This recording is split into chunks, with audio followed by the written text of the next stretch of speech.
যে সাহায্য কথা বলে তাহলে তোর মনে আছে তো? হ্যাঁ, মনে পড়েছে।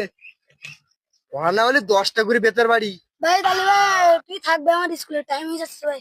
ওরে সবাই দিল অঙ্গে জ্বালা বিয়াই দিল। আকাশে তো মেঘ করেছে, আজকে আমার স্কুল যাওয়া যাবে না, এখন আমার পড়া হয়নি। তা আমার একটা কোনো একটা বুদ্ধি করতে হবে। হ্যাঁ, একটা বুদ্ধি পাইছি। কাঁথা কাঁথা মেখে বাড়ি চলে যাবো আমি। আসো যদি আমার ঘরে আমি সাজাবো তুমি। আজকে আমার স্কুল যাওয়া যাবে না, আমার বেতার বাড়ি যেতে হবে না। আসো যদি আমার ঘরে আমি সাজাবো তোমারে।